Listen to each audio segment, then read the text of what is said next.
सुंदरपुर गांव में बहुत ही हरे भरे खेत हुआ करते थे और इसी गांव में एक बहुत ही धनी व्यक्ति बिरजू रहा करता था। अरे भाई बिरजू कहने के तो इस गांव का मुखिया मैं हूँ, लेकिन इस पूरे गांव में तुम इतना धन खर्च करते हो जिससे मुझे इस गांव की कोई चिंता नहीं होती। और एक तुम राम, तुम पता नहीं अपना धन कहाँ खर्च करते हो जो नजर ही नहीं आता। अरे मुखिया जी, मेरी इतनी हैसियत कहाँ है जो कि मैं गांव के लोगों के ऊपर खर्च करूं। वो सेठ बिरजू है ना, वो तो गांव में कोई मुसीबत आने ही नहीं देते। देखो भाई राम, मुझसे गांव वालों की परेशानी देखी नहीं जाती, इसलिए मैं गांव वालों के ऊपर सारा का सारा धन खर्च कर लेता हूँ। अभी भी मैंने गांव वालों के लिए खाना बनाया है और मुझे वो तकसीम करना है। मुखिया जी मुझे इजाज़त दीजिए, मैं जाऊं। और हाँ राम, तुम भी आ जाना अपनी बीवी के साथ खाना खाने। फिर बिरजू राम को टोंट मारकर वहां से चला जाता है और राम भी अपने घर लौट जाता है। अरे सीता, कहाँ हो तुम? मुझे बहुत भूख लगी है, जल्दी से आओ, खाना दो मुझे। अच्छा आ गए तुम, बस आते साथ खाना मांग देते हो, अपने बीवी पे तो कुछ बयान ही नहीं देते, हमारी ख्वाहिशें आप पूरी नहीं करते। और बिरजू को देखो, पूरे गांव में धन बांट बांट कर अपना वाहवाही करवाता है, और एक आप हो जो न बीवी की ख्वाहिश पूरी करते हो न गाँव में बांटते हो, सारा दिन खाना मांगते रहते हो। अरे भाग्यवान, मैंने तुम्हारी कौन सी ख्वाहिश पूरी नहीं की? आखिर जितना मेरा हैसियत है उतना तो मैं करता हूँ ना।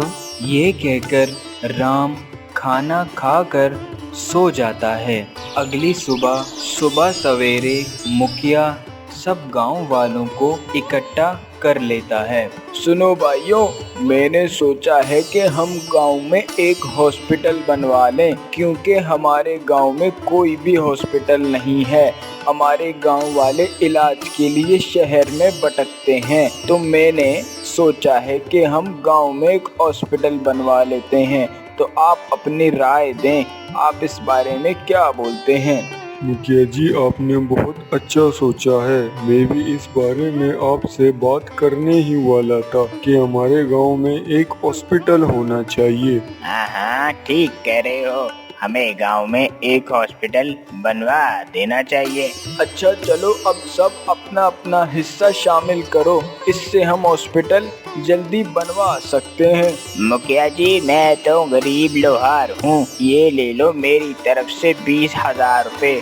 ये मेरे पूरे जिंदगी की जमा पूंजी थी, लेकिन इस हॉस्पिटल में हमारे बच्चे भी जाएंगे तो पूरे गांव वालों का भला होगा, ये आप रख लो। अच्छा भाई राम, अब तुम भी अपना हिस्सा डालो। अरे मुखिया जी, आपको तो मेरे हालातों का पता है, अभी मेरे पास इतने पैसे नहीं हैं कि मैं अपना हिस्सा मिला दूं। राम, तुम कभी तो अपना हिस्सा मिला दिया करो, तुम हर बार ऐसे ही कहते हो। नहीं नहीं बिरजू, तुम गलत समझ रहे हो, मैं झूठ नहीं बोल रहा। अभी मेरी माली हालात कुछ ठीक नहीं हैं, वरना मैं भी तो चाहता हूँ ना कि हमारे गांव में हॉस्पिटल बने। अच्छा राम, बस तुम रोना छोड़ दो, तुम्हारा हिस्सा भी मैं मिला देता हूँ।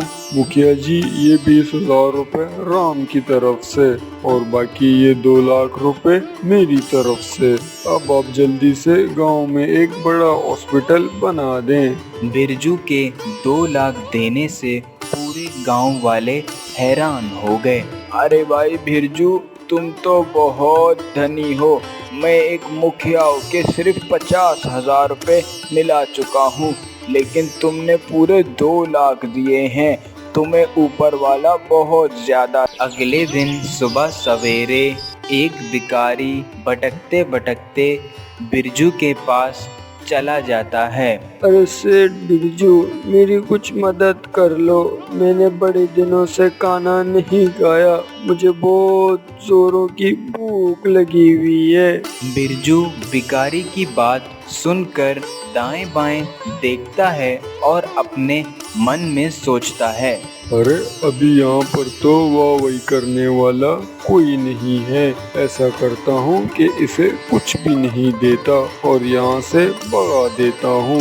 चलो चलो, मेरे पास कुछ भी नहीं है और मैं तुम्हें कुछ भी नहीं दे सकता। तुम जाओ किसी और से मांग लो। अरे सेठ बिरजू, आपके पास किस चीज की कमी है? आपको तो ऊपर वाले ने सब कुछ दिया है, आप मुझे एक रोटी भी नहीं खिला सकते। अरे भिखारी, तुम्हें मैंने एक बार बोला, तुम्हें बात समझ नहीं आता? चलो जाओ यहाँ से। मैं तो यहाँ से चला जाता हूँ, लेकिन तुमने जिस बदसलूकी से मुझसे बात किया है, मैं तुम्हें शराब देता हूँ। कल सुबह तक तुम्हारे जिस्म का कोई ना कोई पुर्जा गायब हो जाएगा। इतना कहते ही वो भिखारी वहाँ से चला जाता है। पता नहीं कहाँ कहाँ से आ जाते हैं ये भिखारी सर खाने के लिए। इतना कहते ही बिरजू अपने घर के अंदर चला जाता है। अजी सुनते हो, आप उसे एक रोटी खिला सकते थे। आपको ऊपर वाले ने इतना दंड दिया है तो आपने उस भिखारी को क्यों भगा दिया? आप उसे बिठाकर एक रोटी तो खिला ही सकते थे, उससे आपका दंड कम नहीं हो जाता। अब तुम मुझे सिखाओगे कि मैं किसको खाना खिलाऊं कि किसको ना खिलाऊं? मैं अपना धन वहाँ खर्च करूँगा जहाँ पर लोग मेरी तारीफ करें, वहाँ पर नहीं कि जहाँ पर लोग ना हों। इतना कहते ही बिरजू अपने कमरे में चला जाता है। अगले दिन जब बिरजू नींद से उठता है, उसे महसूस होता है कि उसका एक आंख नहीं है।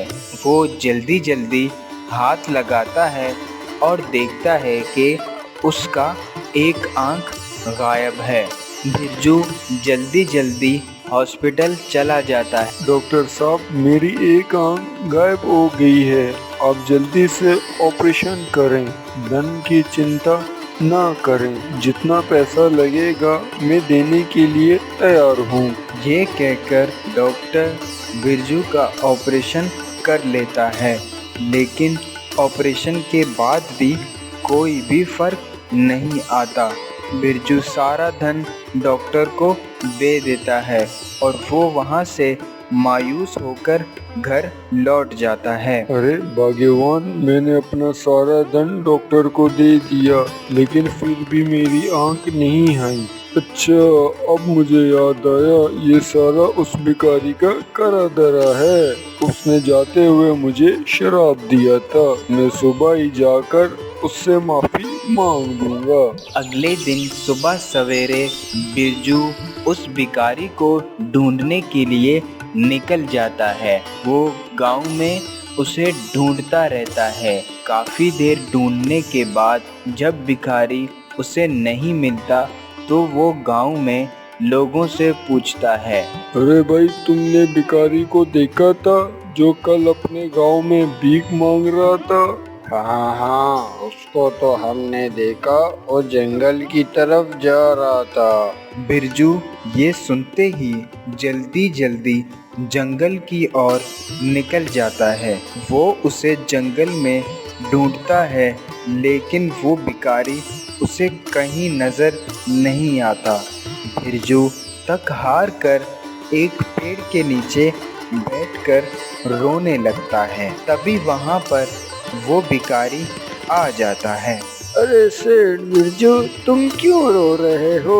आखिर तुम्हारे पास तो इतना सारा धन है, आखिर तुम्हें रोने की क्या जरूरत है? बिरजू भिखारी की आवाज़ सुनकर खड़ा हो जाता है। अरे मुझे माफ कर दो, मुझसे गलती हो गई है। कल से मेरी एक आंख गायब है, मेरी मदद करो, मेरा आंख वापस मुझे दे दो। अब तुम्हें सबक मिला। मैं तुम्हारी आंख तो तुम्हें वापस नहीं दे सकता, लेकिन मैं तुम्हें एक उपाय जरूर दे सकता हूँ। तुम्हें गांव में एक ऐसा आदमी ढूंढना है जो गरीबों की मदद करता है लेकिन दिखावा नहीं करता। तुम्हें उसके घर का पानी पीना है। तो तभी वो भिखारी वहाँ से चला जाता है और बिरजू गांव के धनी व्यक्तियों के पास एक एक कर पहुंचता है। अरे सेठ चंदू, मुझे एक गिलास पानी पिला दो, मुझे बहुत ज्यादा प्यास लग रही है। वो उसे पानी ला कर देता है। बिरजू पानी पीता है लेकिन उसमें कोई भी सुधार नहीं आता।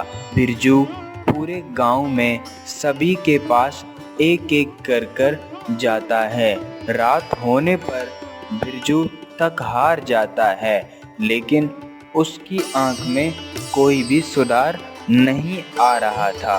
रात को जब बिरजू घर की ओर लौटता है तो रास्ते में राम के घर के पास रुककर सोचने लगता है। अरे राम तो दम नहीं देता, इसके घर का पानी पीने से मेरी आंख थोड़ी न आ जाएगी। ये कहकर बिरजू अपने घर चला जाता है। अगले दिन सुबह बिरजू फिर से गांव में लोगों के घर से पानी पीने के लिए निकल जाता है। वो जैसे ही रास्ते में राम के घर के पास से गुजर रहा होता है तभी उससे पीछे से राम आवाज देता है। अरे बिरजू भाई कहाँ गायब हो? इतने दिनों से नजर नहीं आ रहे। रुको रुको, मैं तुम्हारे लिए पानी लाता हूँ, तुम्हें तो बहुत ज्यादा खांसी लगी हुई है। राम पानी लाकर बिरजू को दे देता है। बिरजू जैसे ही पानी पीता है उसकी आंख आ जाती है। ये देखकर बिरजू हैरान हो जाता है और राम से कहने लगता है, राम भैया, मेरी एक आंख काफी दिनों से गायब थी।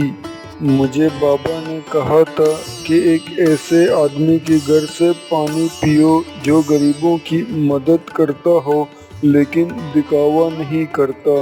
मैंने गांव में बहुत से लोगों के घर में पानी पिया लेकिन उससे मुझे कोई फर्क नहीं आया। अभी मैंने तुम्हारे घर से जब पानी पिया तो मेरा आंख फौरन ठीक हो गया। नहीं बिरजू, ऐसी बात नहीं है। मैं अपना धन वहाँ पर देता हूँ जहाँ पर ज़रूरत हो।